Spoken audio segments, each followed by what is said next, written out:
storm is now upgraded to a Category 2 hurricane with sustained winds of 105 miles per hour. Now, out on that ocean right now, we were just down here a little bit ago. That surf is still real high. I wish I had a surfboard, I'd go.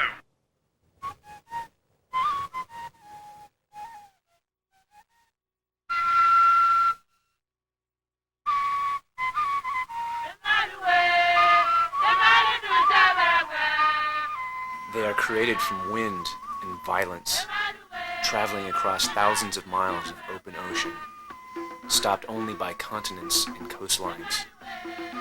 Perfect symmetry, alive in 2 dimensions. In our world of concrete and deadlines, a surfer can still seek out the perfect day with the perfect wave. In the next half hour, we're taking you on a surfing adventure with 3-time U.S. Women's Surfing Champion Kim Hamrock. You'll learn everything you need to know about surfing basics, including what to do, what not to do, and some great techniques that will help you get to your feet and ride your first waves all the way to the beach. So kick back, relax, and get ready. We're going to find out a little bit more about Kim Hamrock and who she really is. Okay, and who are we talking to today? Kim Hamrock, a.k.a. Danger Woman. Cool, and why do they call you Danger Woman? I don't know.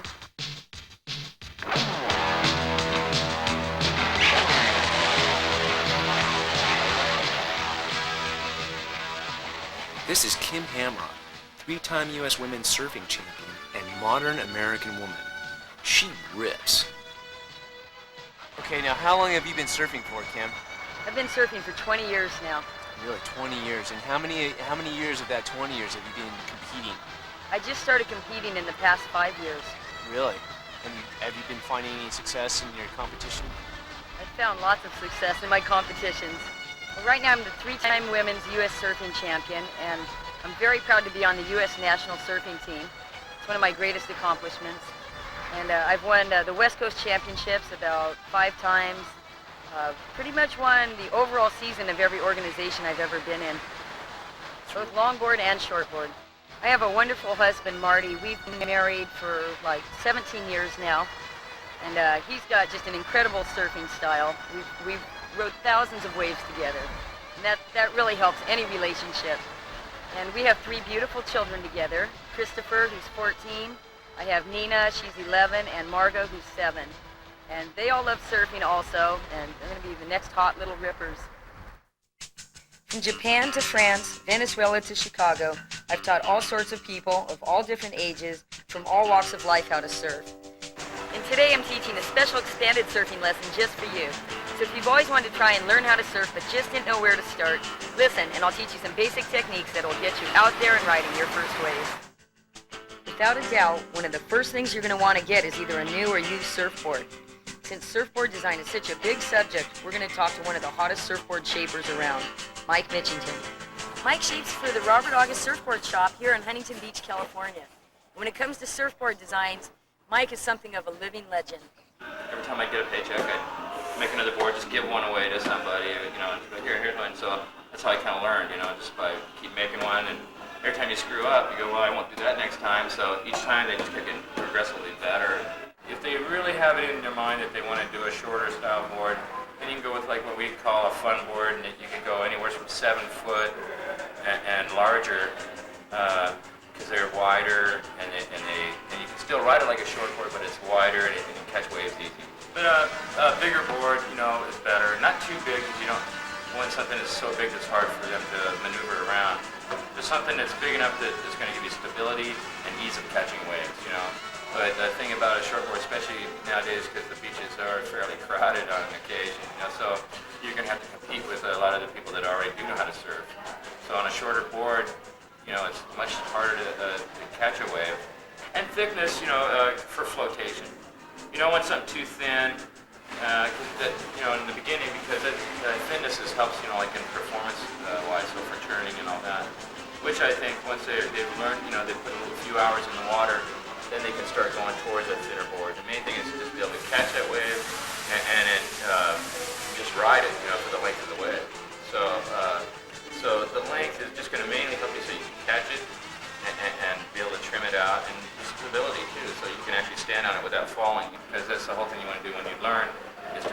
catch the waves and ride them.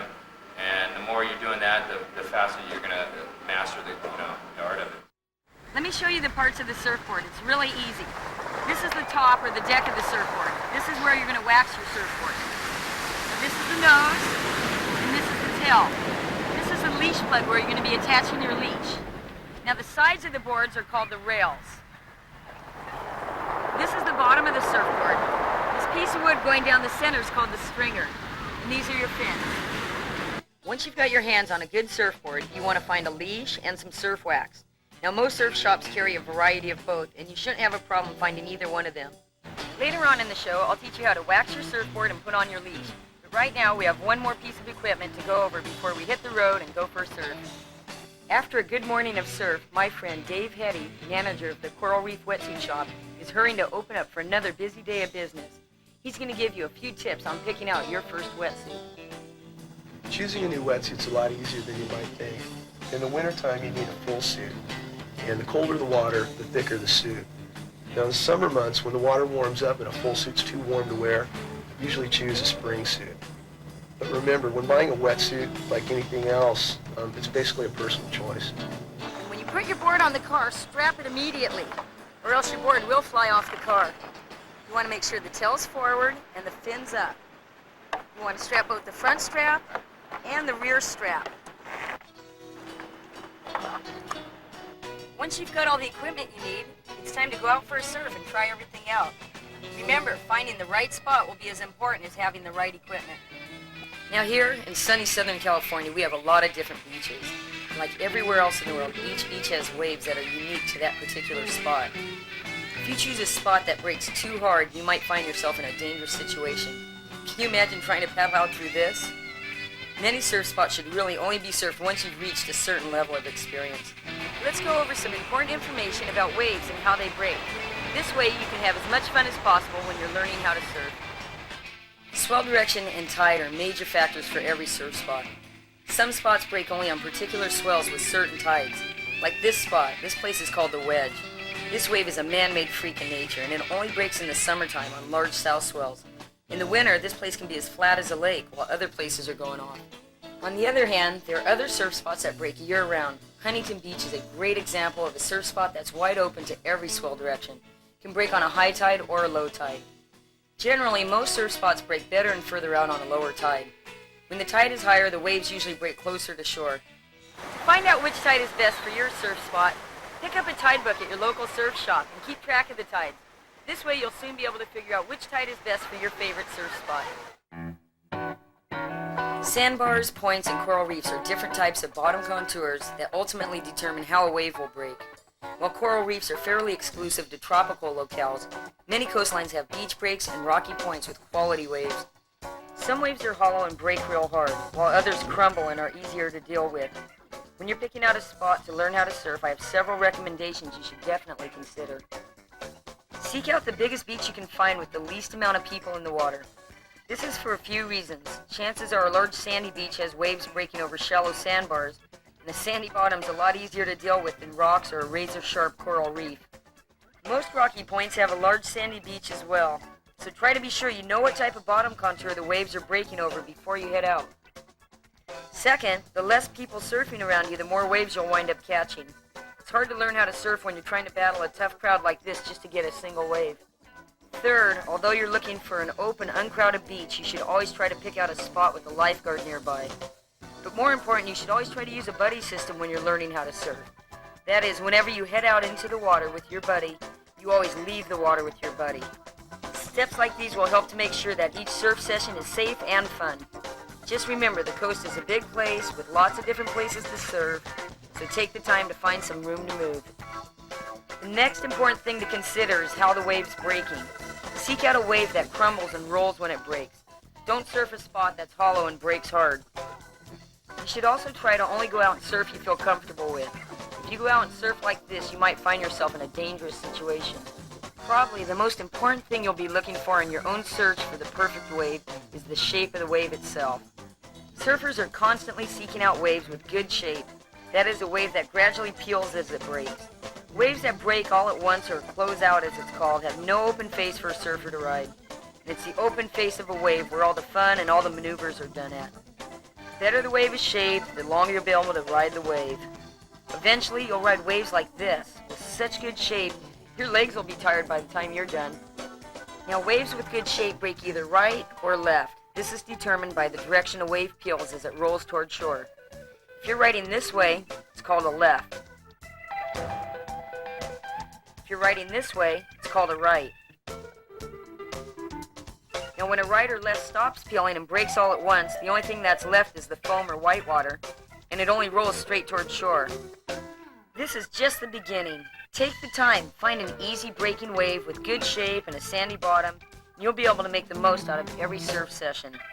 But more important, you're going to acquire even more valuable ocean knowledge, and you'll find yourself discovering wide open, beautiful beaches like this. Now that we've found some good waves, let me teach you some secrets about basic wave riding techniques that you'll be using from here on out. Goofy foot or regular foot? Which way is right and which way is wrong? One of the coolest things about surfing is there is no right or wrong way to do it. Your surf stance is a basic part of surfing that has everything to do with what you naturally tend to do. You can figure this out by deciphering a few clues you'll see other surfers doing. For instance, when a regular foot takes off on a right, they're riding the wave front side with their left leg forward. When a regular foot takes off on a left, they're surfing backside. When you're a goofy foot like me, you surf with your right leg forward. When I take off on the left, I'm surfing front side. I'm literally facing the wave. When I'm taking off on a right, I'm surfing the wave with my back to it, and I'm always looking over my shoulder. So before you can practice this technique, you need to determine which foot is going to be in front. Now, if you skateboard, you may already know this. If not, simply lay down and pop up to your feet as quick as possible. Whichever foot comes naturally forward, it's going to determine goofy foot or regular foot. Now that you've learned to determine whether your surf stance is regular foot or goofy foot, it's time for me to show you an easy way to get up to your feet. This is called my quick stance technique. Let's start off in the proper position. Make sure the stringer is going down the center of your body. You want to have your hands flat on the deck of your surfboard. Now your back foot should be right on the tail over the stringer. I want you to note how my back foot is going to stay in the same position. Now I'm going to break this into 3 steps, although it should be done in one fluid motion. Step 1, you do a push-up. Step 2, bring your front foot right under your body and place it on the stringer. Step 3, get your hands off the rails and get in your surf stance. Here's how you can practice the quick stance technique before you paddle out. Simply draw a line in the sand. Lay down. Hop up. Each time you get up, check your stance, making sure that your feet are right on the stringer. At first, practice the quick stance technique in both directions. This will help you determine which way your stance is. Now that you're on your feet, it's important that you get in the proper surf stance. You want to have your feet just a little bit wider than your shoulders, your front shoulder facing forward, and you want to make sure that you keep your knees nice and loose and flexible, slightly bending in that back knee so that you keep all your weight right over your board. This is a surf leash, and it's used so that your surfboard doesn't get loose and hit another surfer. It should be about the same length as your surfboard. This part attaches to your ankle, and this part attaches to your board. This string comes with it. Let me show you how to tie it to your surfboard. Take the string off the end of the leash, match the 2 ends, and tie a square knot. Make sure that you have enough room for your leash to fit back through here. Then simply stick the string right through the leash plug on the surfboard. Sometimes you need a little stick or something on the beach to push it through. Push the knot through. Then you have your loop where you can stick the leash right through and Velcro it shut. When putting your wetsuit on, you want to make sure you have the zipper in the back. There's a method to putting your wetsuit on. You want to do one leg at a time, starting with it just going around your ankle, pulling it up to your knee. Once you get it there, you put the other leg in. Now make sure it's going in the leg and not the arm. You pull it back up, grabbing it from the bottom here around your heel so you don't rip it. Work it up to your knee. Then from there, you're going to work it up over your thighs Nice and easy. And then over your hips. Once you've worked it up, you can now go ahead and put your arms in, one at a time.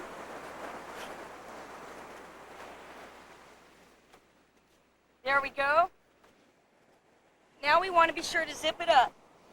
Velcro it shut. You're roasty, toasty, and warm.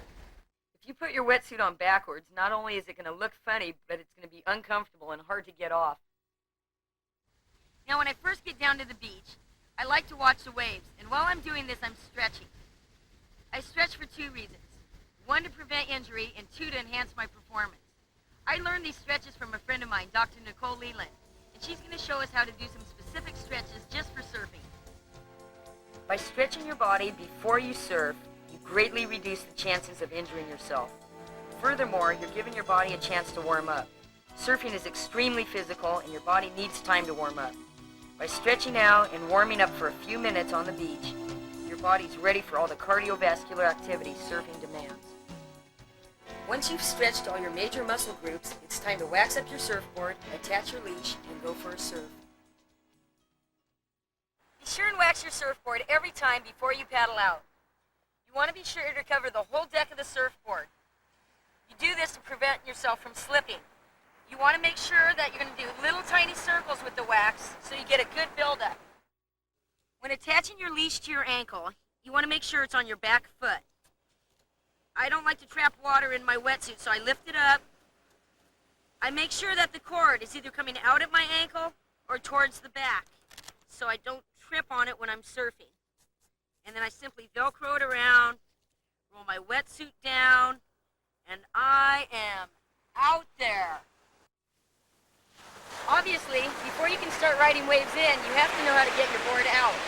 I'm going to show you several different techniques for getting your surfboard out past the waves. Look how easy this board glides through the water. This is how the board should look when you're paddling.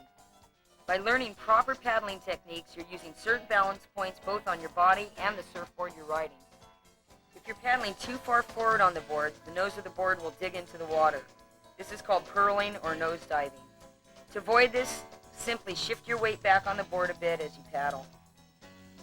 Now if you're paddling too far back on the board, you'll wind up pushing water as opposed to gliding across the top like you should. Generally, you should position your body about 2/3 of the way up on the board. When you're paddling on a surfboard, you should vertically align the stringer down the center of your body every time you lay down to paddle. Remember, technique is just as important as strength. The second part of the paddling equation is your own body. When you're paddling on a surfboard, you're constantly balancing your body on top of your surfboard. You do this by distributing your weight evenly across 4 balance points. Your hip bones distribute your lower body weight, while the middle part of your rib cage distributes the upper body weight. You can easily shift these 4 points of balance at any time to properly align yourself on top of your surfboard. I want to make sure that my feet are close together, my back is arched, and my head is held up. Now once you get a few surf sessions under your belt, you'll find that aligning yourself with the stringer and your 4 points of balance will become second nature. The last part of learning proper paddling technique is the paddling stroke. This is important because the better you can paddle, the more waves you'll get. Now when you're paddling, you should cup your hand reaching forward one arm at a time, following right alongside the rails of your surfboard, while reaching deeply and following through with every stroke. You don't want your strokes to be going off to the side or you won't be maximizing the power you're putting into your paddling. By following these 3 simple guidelines, body alignment, 4 points of balance, and deep paddling strokes, you'll find yourself able to put power into all your paddling. Now that you know how to paddle, it's time to show you some other techniques that will get you out through the impact zone and into the lineup. The impact zone is where the waves are breaking the hardest, and the lineup is where the surfers position themselves to take off on the wave. Lots of times waves will break right in front of you and turn into whitewater as you're trying to paddle back out. When that happens, you're caught inside. What do? Well, you have a couple of choices. The first thing to remember is try and never let go of your surfboard. Not only could the board snap back and hurt you, but it could nail someone else if you're not careful. The next thing that you should keep in mind is whether or not you want to go over the whitewater or underneath the whitewater. If you decide to go over the top of the whitewater, there are a couple of things you need to consider. Can you stand on the bottom? If it's shallow enough, you can stand up, grab your surfboard by the rails, and lunge over the top just before the whitewater hits you. Many times when you're surfing over a sandbar, you can stand up and do this a lot. Just be careful where you're stepping and be sure the water is shallow enough for you to do this. If you're surfing over rocks or coral, then be extremely cautious. You can cut your feet to shreds doing this. You can also do a little push-up technique where you grab the rails of your surfboard and you lift your body up to let the white water pass between you and your board. Hang on tight and be sure the white water isn't too big to get over. If it is, you should choose your second option, going underneath the white water. Going underneath the white water is called duck diving or turtle turning. It really depends on the type of surfboard you're riding. If you're riding a shortboard, then you're going to be duck diving to get underneath the white water. Paddle straight and hard towards the white water. In one movement, take a deep breath and try to push the nose of your surfboard as far under the water as you can. Then, hold on as tight as you can and arch your back. When it comes to riding a longboard, you use different techniques to get through white water. If the white water is too big to go over, then you need to turtle turn to get underneath it. The faster you paddle, the easier the white water will go over you. Now just before the white water hits you, you're going to grab both rails of the longboard, then turn the board upside down with your body directly underneath it while pushing the board forward. Then roll over as you come back up to the surface. Be sure to be upside down though before you go under the white water. Another thing you need to learn is how to turn your surfboard around quickly and paddle for a wave. To do this, start by sitting as far back on the tail as possible.